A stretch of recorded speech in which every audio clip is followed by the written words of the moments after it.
I'd like to share this scripture, and this is also in dedication to Arlene, and it's really in dedication to this community, because I experience this community as a community that has bonded in so many ways and has shared love and expressed faith, has grown, and just demonstrates really what we hope for in a spiritual community.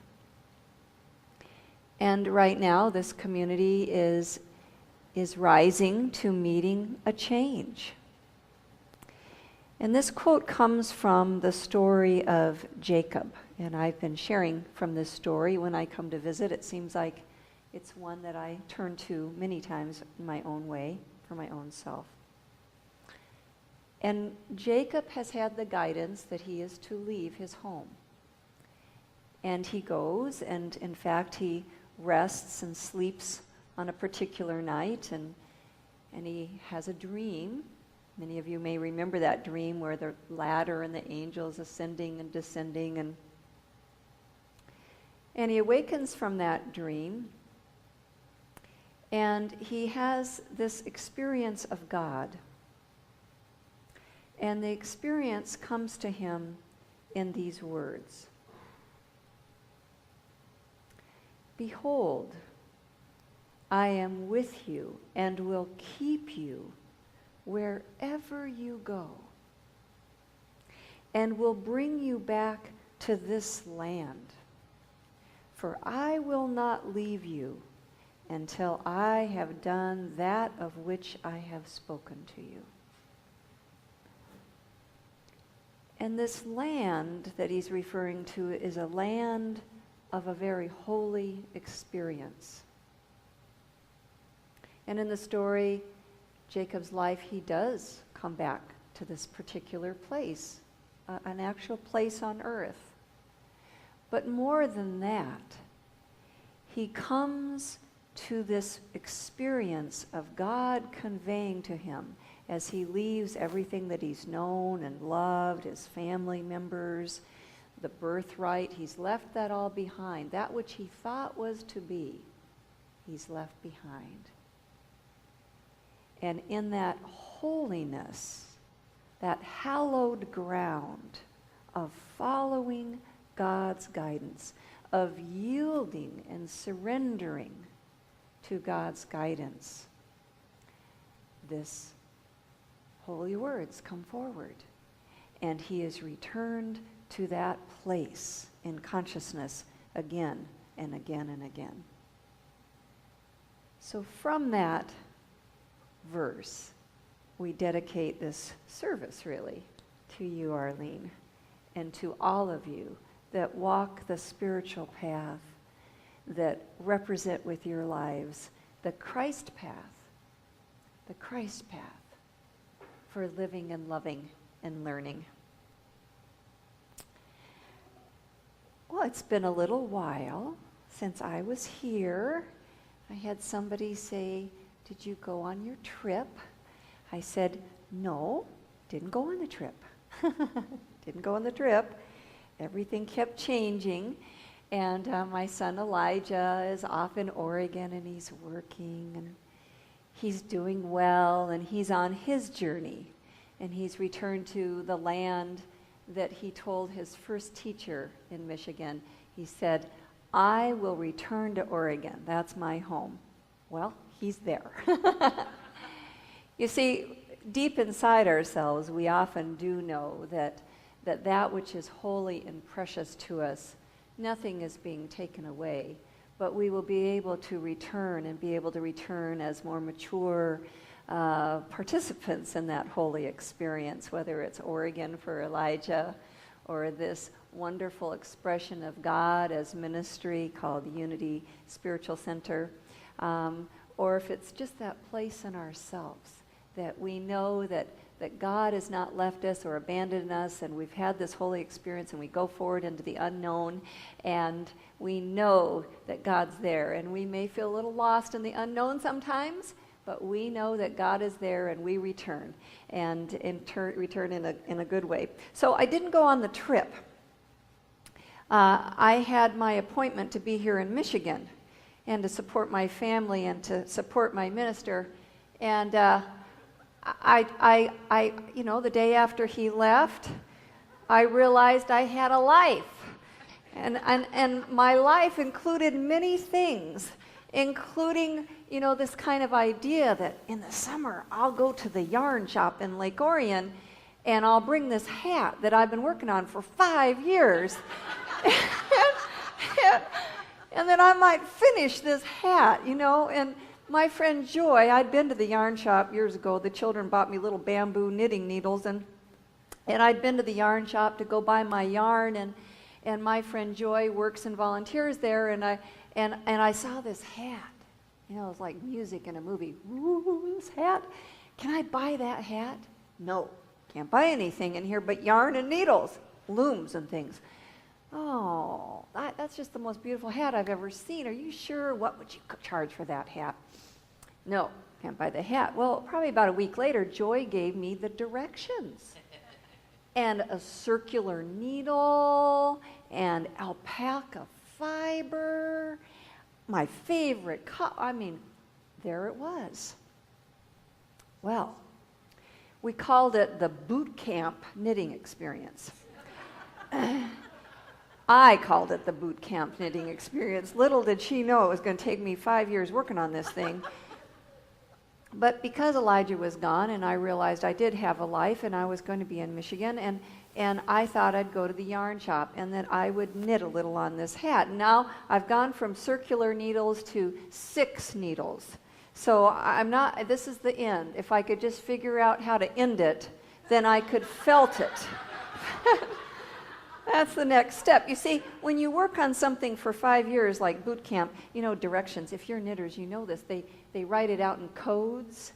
And so I would knit, 3 circles on the hat and come back a month later and do a few more, and then 7 months later and a few more. And by then I'd forget the code, and I'd have to figure out who to go to remember what the code was so that I could keep knitting.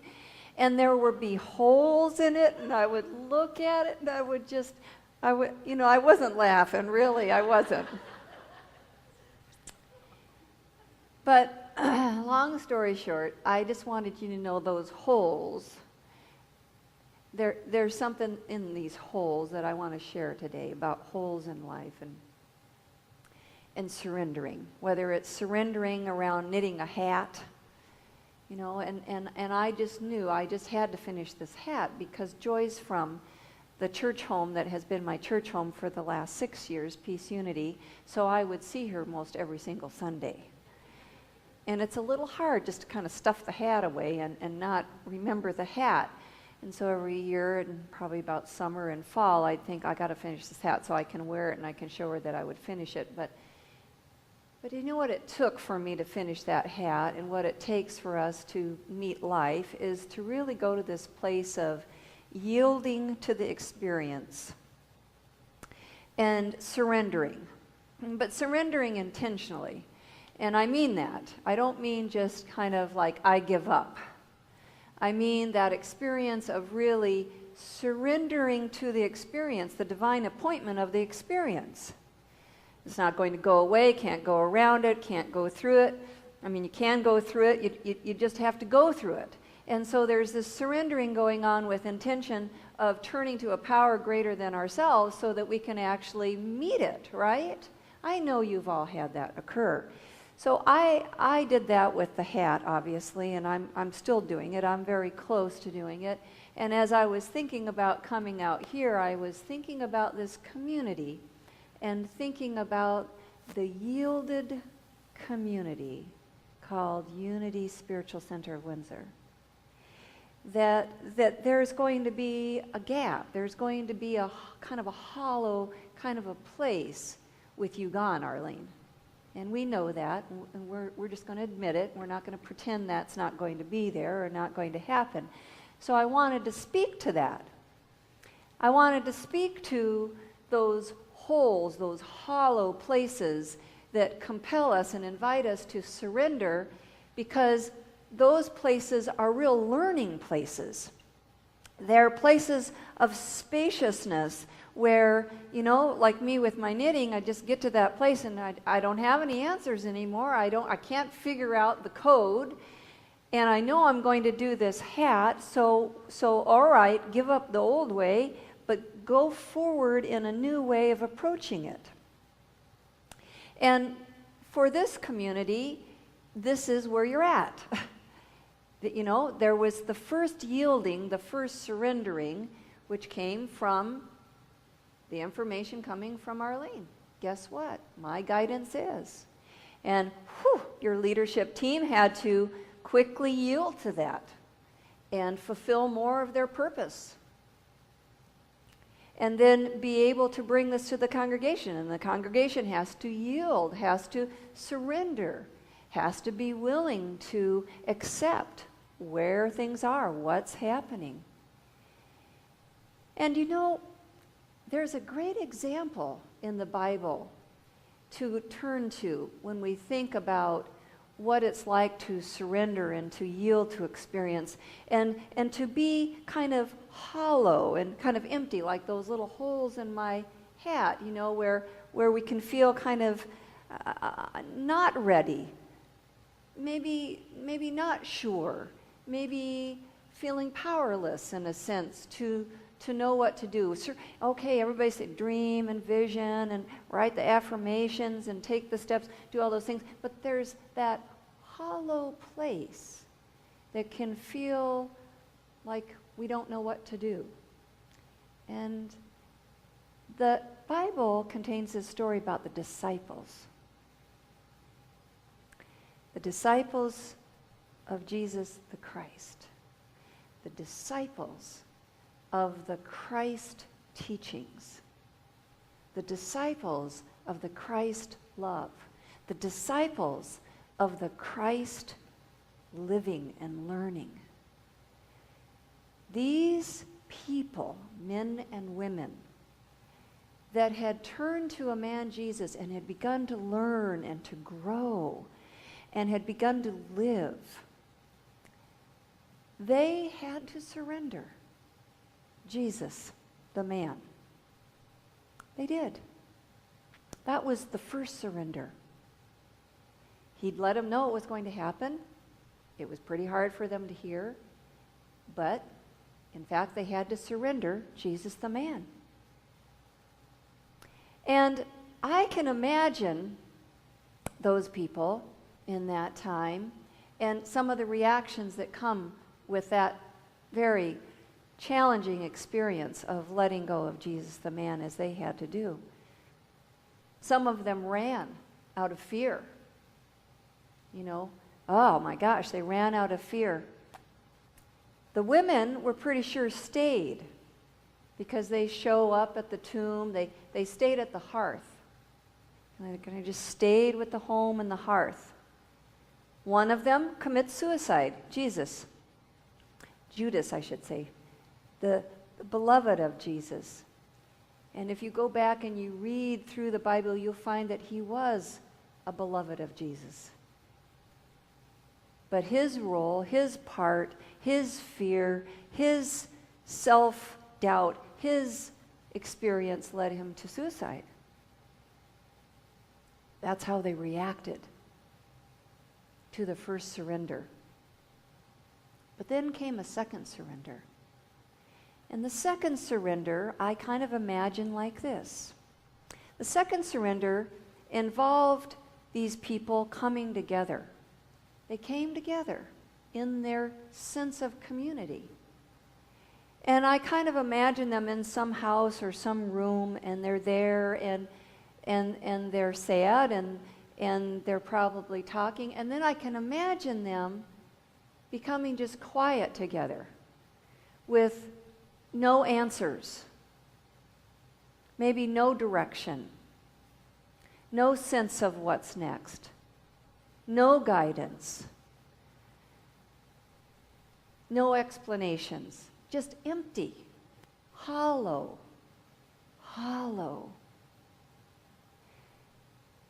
That story of Jacob, as I've shared it with you before, includes that scene where Jacob is returning then to his birth land.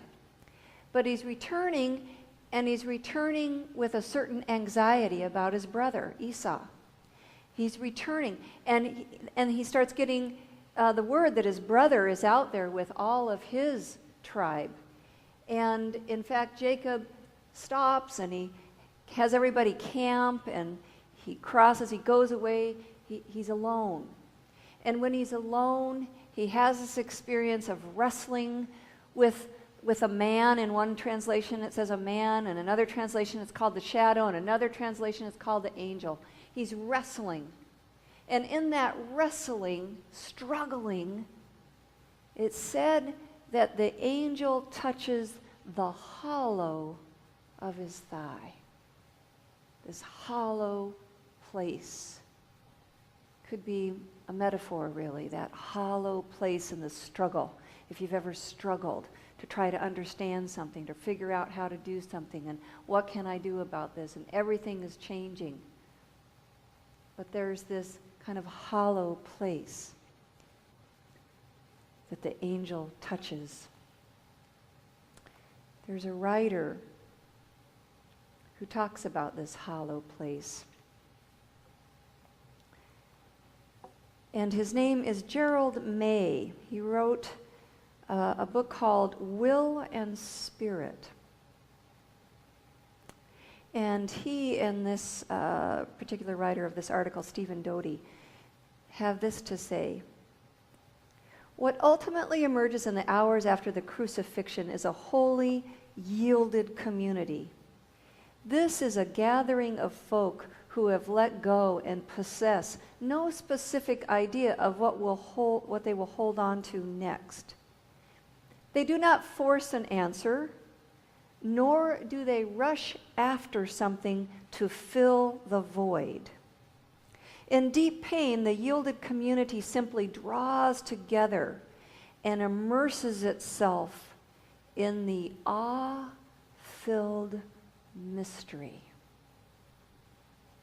I share this with you because I think about what it's like to be in the unknown and how easy it is to want to fill in the void.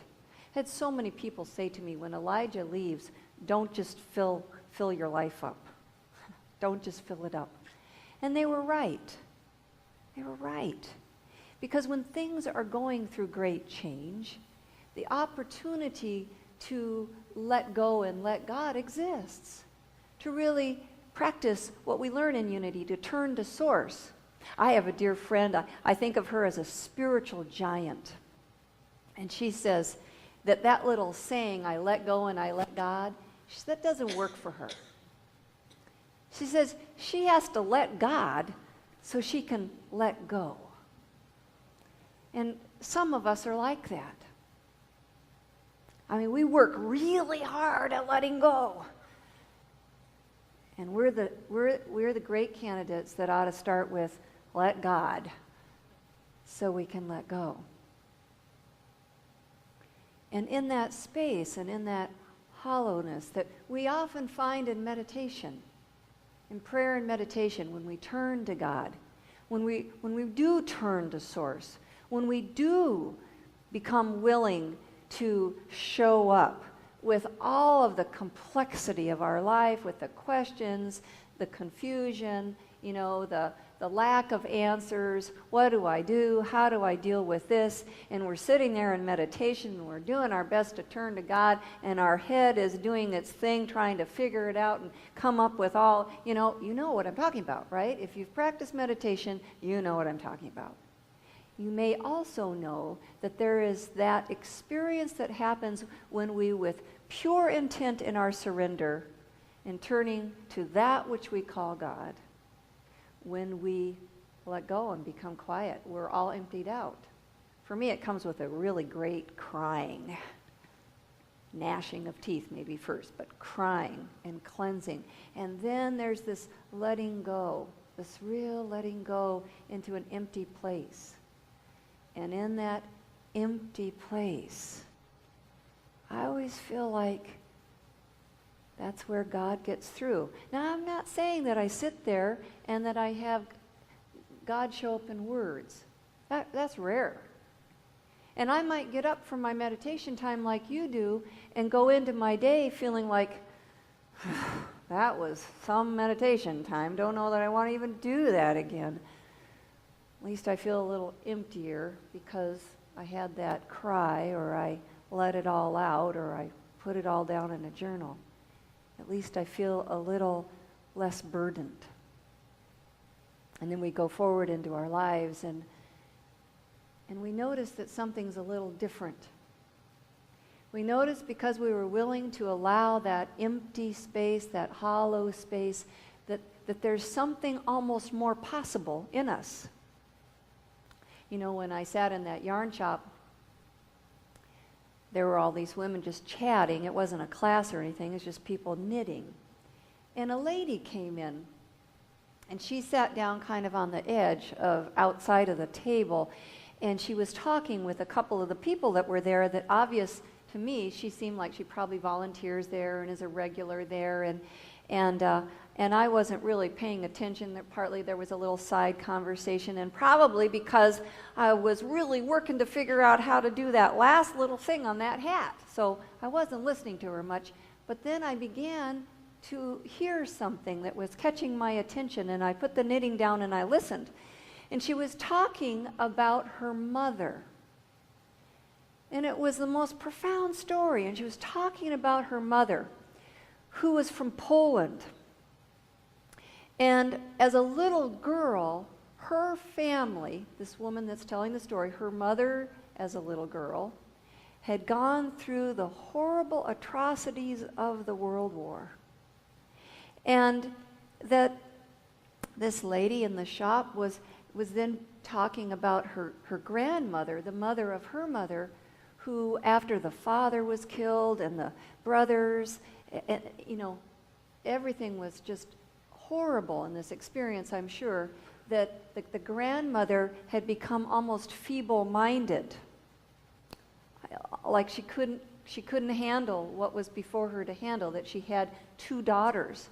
And so the lady in the yarn shop was telling about her mom, who was the oldest of the 2 daughters. She had risen and she had actually taken the mom and her little sister and had gone forward, and at some point they're all gathered up and they're put on the train. And you know what train I'm talking about. The train that was leading to a concentration camp. And for some reason, in a little village, their car on the train was detached from the front of the train. They will never know why. But the point is that their car was left there and the train went on. And after a while, the people that were in that car said, "Nobody's around, we should get out of here." And they did. And she had to practically carry her mother at times. And it was winter, and they only had the littlest of clothing. And her uncle had said to them as they were being separated and all those things that were happening in this horrible situation, "Take this watch." He was a jeweler. "Take this watch, this gold watch. Put it in your clothing. You might need it. It might help you." And so they walked and walked and walked, and they got to a village. They went to a church, knocked on the door. Minister comes to the door. The girl tells her story. "Do you have any food?" "I have this watch I can give to you." The minister looks at her, holding her mother and her little sister, and says, "We don't have enough." Goes forward, goes to the next village, goes to another church. The lady in the yarn shop is telling this story, and I can tell how deeply meaningful this story is to this woman. Get to the next church, knock on the door. The girl tells the story. "Do you have anything that you can share? I have this watch. It's gold." Minister looks at her and says, "We will share what little we have." and I don't want the watch. Well, the woman in the yarn shop's crying now, and none of us are knitting. We're listening. And she talks about herself a little bit more, and I said, you know, that's your lineage. That's your lineage. I'm guessing that that story has shaped your life and that you have lived from the conviction that your mother had to lift her mother and to carry her along and to drag her sister and to go forward and to make a life and to finally come to this country and have you. She said, yeah.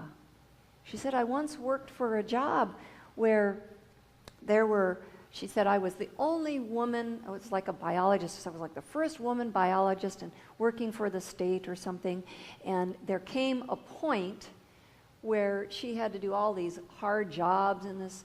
They'd send her out and do all the dirt jobs, you know what I mean by that, because she was the woman, let's test her out. So she really worked hard. But there came a point for that business that she was working for where they were downsizing.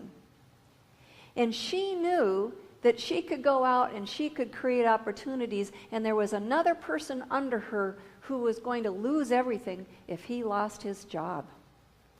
And she went and she gave up her job, that man could have a job and that he would be able to care for his family and wouldn't lose everything. Whew. Like, wow. That was her lineage.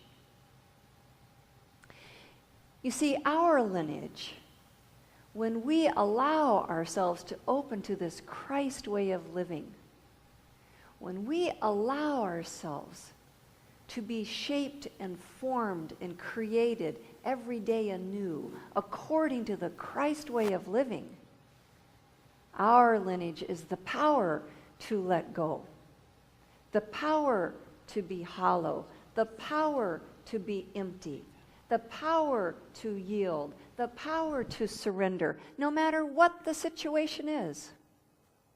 And in so doing, there's a little space, just a little openness in us, that when we go out and we meet our lives, whether it's facing a hat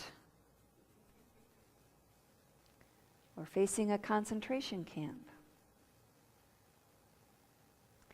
or facing the loving, unconditional letting go of a spiritual leader, there's a little space that allows us to not run, that allows a power greater than ourselves to come through.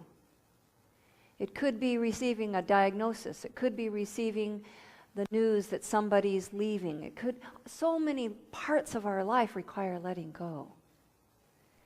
But it's that willingness to show up with God in prayer and meditation and to open up that space that helps us make a different choice, possibly a better choice, a greater choice, a choice that can be the good for all, not just my view, my version of reality.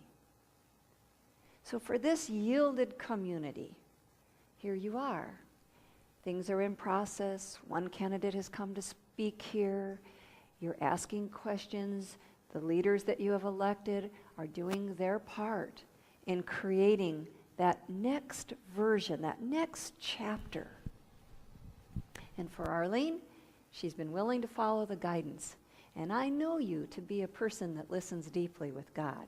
And when we hear guidance and we know it's God's guidance and we know it's ours to follow, then we can know that that is a goodness for everyone. And we must be willing to be hollow. We must be willing to surrender and open to the greatest guidance on our path. So we're going to go into meditation right now, and we're going to practice being empty, being hollow. You may remember the story of Jacob that I shared with you a few weeks back. He was renamed. He no longer had the name Jacob. That angel touched the hollow of who he was, and he was changed. So let's be about that right now.